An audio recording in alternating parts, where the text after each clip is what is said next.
we all went out. We went to find this little restaurant, and I had difficulty ordering stuff, and I asked for this noodle dish with eggs, with beef, you know, and eggs, and it come with this like pig's head.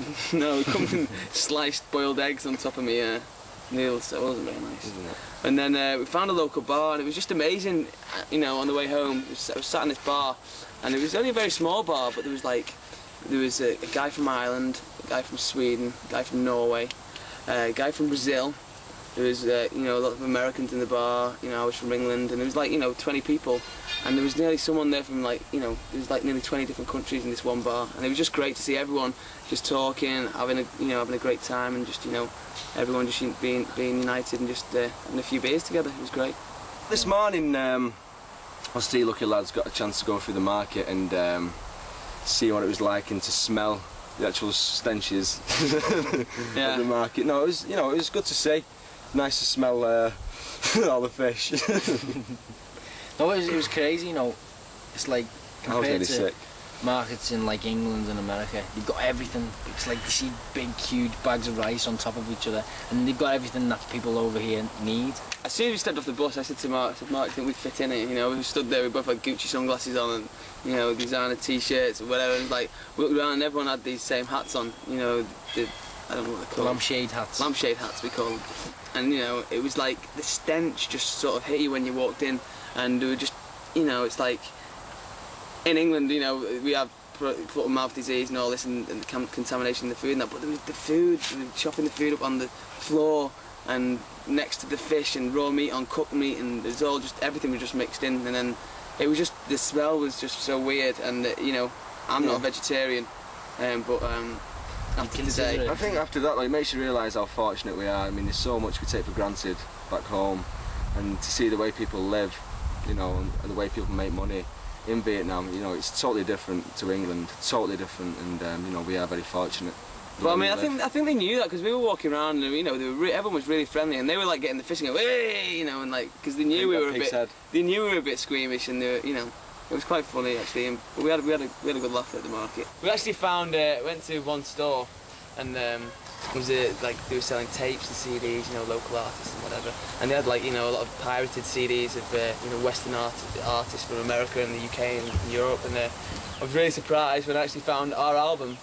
It wasn't called Sooner or Later, it was called Back Here. How much was it, Chris? And it was $1.50.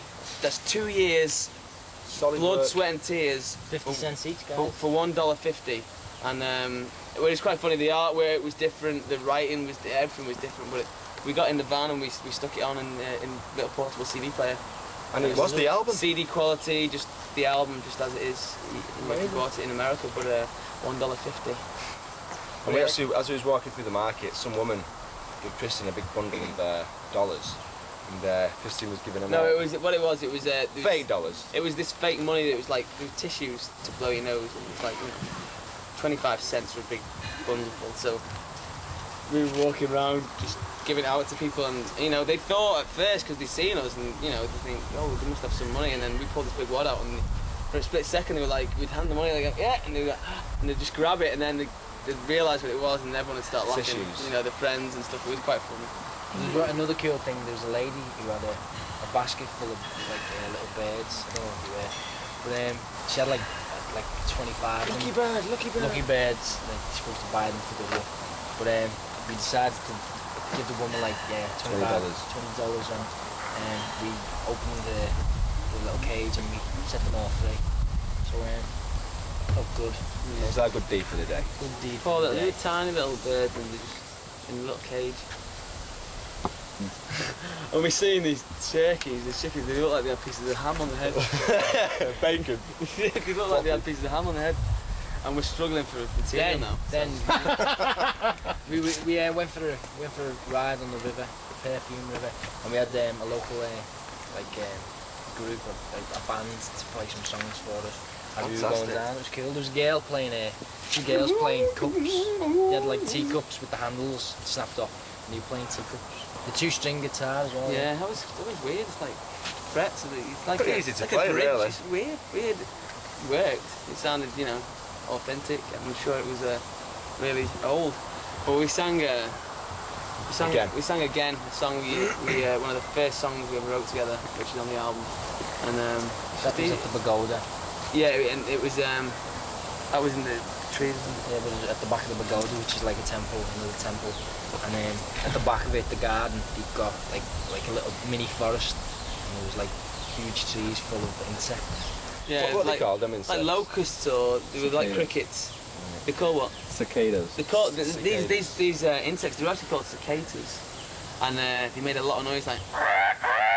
The thing was though, it's the wings. They actually flap the wings. No, they rub like crickets, but there was loads of them, and every time he played whistle, it attracted more noise, and it got to the point where at the end of the song it was so loud. It was comical to us, you know. But there was nothing there, you know. When we got there, it was completely quiet, and then we played one song, and after one song, there was like hundreds of them. There was thousands making it like. It was definitely. It's like they came over to listen to us and sing along. It sounded like an audience clapping, actually. That's what it sounded like. This is the Tiduk Tomb, who was the emperor who had the 104 wives. So we played a few songs here, and then we met a lot of young ladies, Vietnamese ladies. Very, very nice, all dressed, very fine, white and purple dresses. For me, I mean, since the moment we got off the plane, the people have been fantastic. They've been, you know, very welcoming. Very, very welcoming. You know, we've had a really warm welcome. Not just because of the temperature, but the people have been very warm into us, and you know, being very cooperative. And we've really thoroughly enjoyed the company. 101%. Great people.